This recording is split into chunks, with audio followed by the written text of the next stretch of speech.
show, our lovely guest co-host, actress and comedian, our girl Erica Ashe. Erica, what's up? I'm so happy to be back with you girls. I missed you. We missed you. We got to see you at the NAACP Awards, though. That was fun. I know. Awesome. I bump into you girls like all over the country, right? Yeah. It's kind of dope. That's because we're doing big things. You are. You definitely are. And we just did Oprah's new late night talk show on tonight. We Yes. were fabulous. Yes, she we were. tweeted at us. Yes, she did. Like, we went up. So cool. Love it. Okay, now we got to talk about this. I was chatting with Erica about this backstage. You just came back from Cuba. Yes. Okay, and things got a little lost in translation, so I want to know exactly what happened. Okay, so I was studying Rosetta Stone. Got a little ahead of myself. Okay. Okay. I was on level 1 and felt in my head like I was about level 4 or 5. So I would go up to people and I would just start talking. There was this really hot guy and I was like, "Oh, hi," and in Wait, Spanish. try us. Like how? I was like, "Hola, cómo está?" Okay. Oh, okay. You were learning with Spanish like, you know what I mean? I was like, yeah. So, and I did it like, it rolled off my tongue. So he just went, and I was like, and that got him, right? So, the whole time we were hanging out, he was talking to me, and I was just kind of like batting my eyelashes, pretending to understand.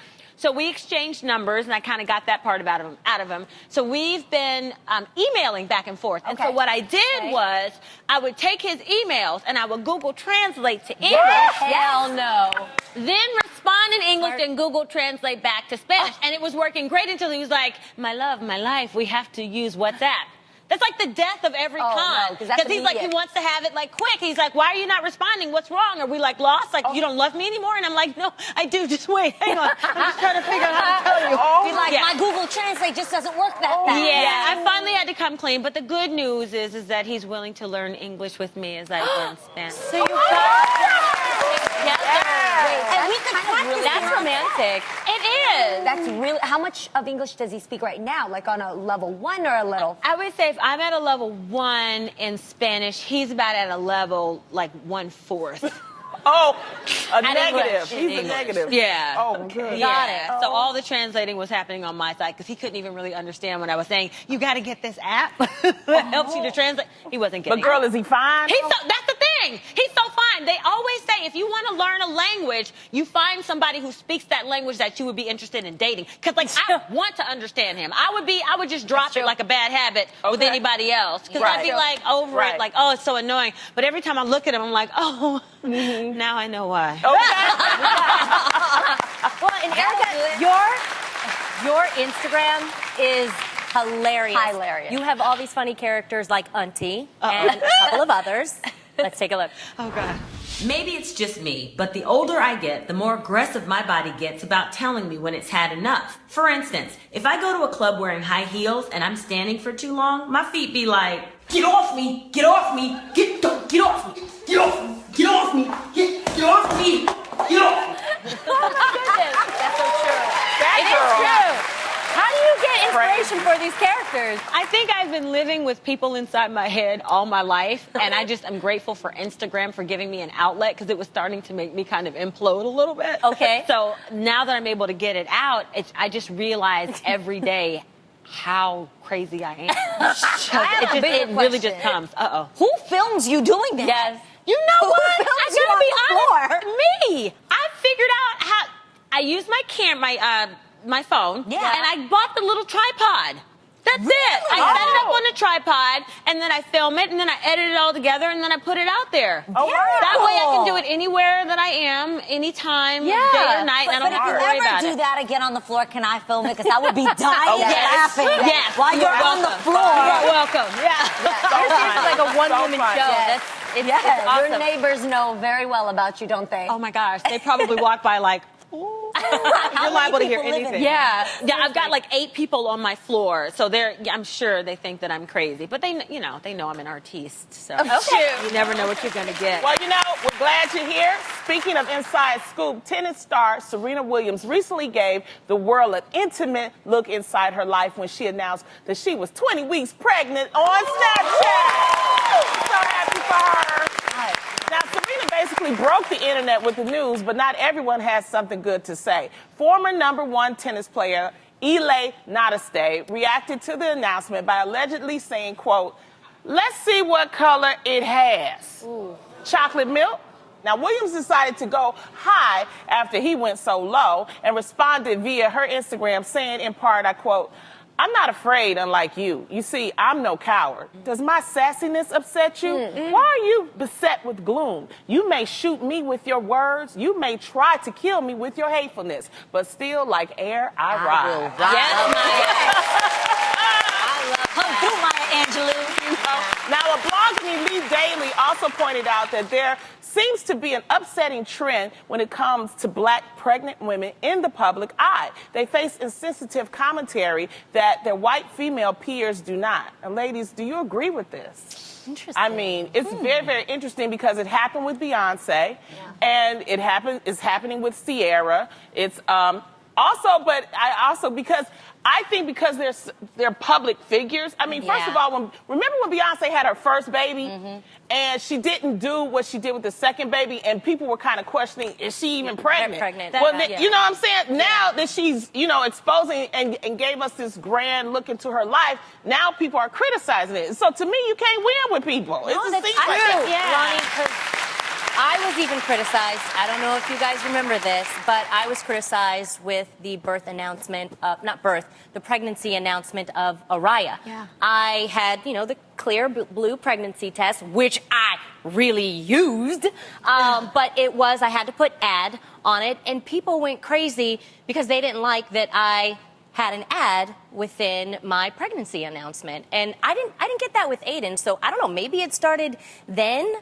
I don't know. Maybe because celebrities are making it a thing now to, do public pregnancy announcements. I don't know. I think the whole thing, like the whole pregnancy shaming thing, I don't necessarily, I definitely have seen more black women being shamed, but I think pregnancy shaming in general is just such a catty thing to do. And I think it's happening now because I think there are a lot more women who are wanting to get pregnant who are not able to, and they're having a lot more problems now getting pregnant. And so when they see someone, it's almost, instead of being happy for them, they just kind of go low, and then they go to the poking. And because I agree with you, because it's not just black women. Amal Clooney, who's having twins, she's being talked about because they're saying she's too thin to have twins. You really can't make everybody happy. People are always going to have something to say, and I think if people recognize that. If we're honest, one of the people that got the biggest flack during her pregnancy was Kim Kardashian. Oh. People were like murdering her on whether it was her fashion choices, on what she looked like. Right. They were really hard, and she's not black, but I think in general, there's just some really unhappy people out there that have something to say about everything. Yeah. I think after a conversation like this, it made me look at myself, and I thought, Jeannie, what do you do as soon as you see a baby, And I noticed that naturally, I do comment on whether or not the baby got dad's eyes, or whether or not the baby looks like mom. Like, it's just a natural thing. I think when you're close to somebody, you celebrate, like, oh, they got your eyelashes, or, or the way you maybe later when they grow on, the way you talk or the way you walk. But then I realized when it comes to like this, like Serena Williams, I have to thank you. It made me realize that it's actually really, it's really surfacey to just talk about a baby's looks when really we should be focused on the baby's health and the mama's health after going through such a feat. Yeah. It's true. So who cares what you look like when you're having a healthy pregnancy? Well, exactly. I like in general, I like that people are sharing their pregnancies. Yeah. I mean, I think that is thrilling. I can't wait to see their babies. And so I commend all the celebrities for sharing their lives with us. That's what, because if they didn't, we would be upset. Yes. So if they're doing it, so let's just be happy for them. It's a baby. And some celebrities would rather do it themselves than to have like a paparazzi picture. Exactly. So they're finally taking control. Because remember Janet, she just showed us her beautiful baby boy. Because it was like, and it's like you able to control your own press this way. So I think it's a good thing. I'm not worried about what Serena's baby looks like. I want to see how strong that little thing is going to be, because she was pregnant 8 weeks when she had that match with her sister. Yeah. So if that baby was like, listen, we're going to get it. I'm going to let you win. I'm going to let you have this. And you know what? When she did that, then they're saying, Is it because she was pregnant that she won? Oh, my goodness. Seriously, Again, this is what people they will did. always have something to say. Yeah. Well, from taking out your haters to taking out your hair, model and host Chrissy Teigen recently documented her bad hair day on social media. The lip sync battle co-host shared her struggle with taking out her hair extensions on Snapchat. You guys have to check this out. Now hiring new assistants to take my hair out, because this one sucks. You're messing it up, and then you're not making it untangled. Ah! Cute butt. What I love extension? that little Because all body. I saw was her butt. She has a nice body. She Adorable. absolutely does. Yeah. Now, clearly the struggle is real. And yes, Tamara, beauty is pain. Can you relate my to God. Chrissy in this video? I can, but I have to say, I have an amazing assistant who actually likes to take my cornrows out. As you guys know, like I have. Wait, for real? She loves it. it. That's Amy right there. She's pretty awesome. No, but I have no shame. Yes. I wear a wig. We call it protective style Yeah, for yeah. women who have, you know, natural curls and stuff. But I wear a wig to protect my curls.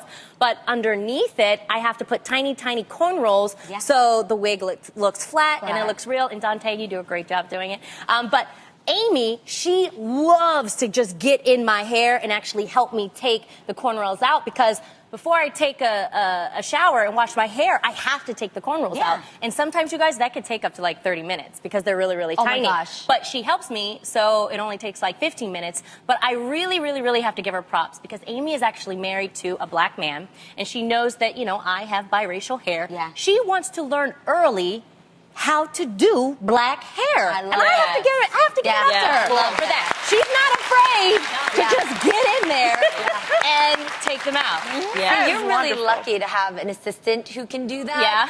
Yeah. My is not my assistant, it's my man Freddie. Because at the end of the day, I want to kick it with him and we don't get to spend a lot of time together. So when I'm chilling with him, the first thing I do when he puts his hand around my shoulder is I just go like this, "Bitch, could you please?" And he's got to get in there. But as you know, sometimes your hairstylists, we love you guys, Noogie, Ty, Pavi, like they get in there with art, like it's like a Rubik's Cube. They're like, wait, there's something sewn in here and there's something knotted over here.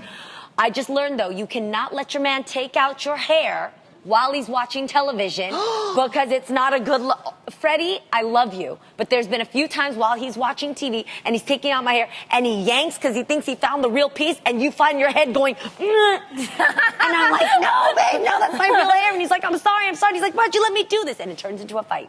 So don't let your man watch TV while he's doing it. It's a lot. Is that getting your hair at all? I take out my own clip-ins just because it's more comfortable, and it's like we don't even tease mine. We just clip them because I take them out all the time. So it's super easy. But Israel has what he calls bobby pin ministry.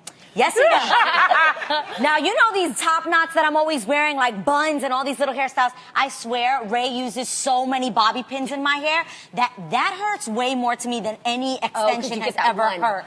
You know that one bobby pin that's in the wrong spot that feels like it's been digging into your brain. Yes. You can't think straight. And I'm like, babe, oh my God, help me take He's literally sat me between his legs and counted 67 bobby pins in my hair for one of my hairstyles. Really? Yes. That's a lot. That's a lot of bobby pins. Exactly. You know, once you get it out, then you rub that little sore spot. Yeah, and then I ask for a little head massage, and then it's all good. Yes. Good things, good things. I kind of feel like you have to let a man go through it because I want Freddie to know, I want our men to know what we go through to rock these hairstyles. True. I gotta get one first. You know, once I get him on board, I want to make sure that he's there for the long haul. Then we'll introduce him to that, because sometimes it gets a little ratty. I remember when I was growing up, my sister would be the one, because I would actually snatch my own hair out. I would get so frustrated. I'd just be like, ah, and my sister would come in like, stop snatching out your hair. I'll do it. Yeah. So she kind of did it, you know, to keep me from killing myself. You know what? I think we're going to have to learn for you how to say take out my weave in Spanish. All right? That's the thing. How do you say that? Por favor, sácame Sácame. mis extensiones. Sácame mis extensiones. Boom.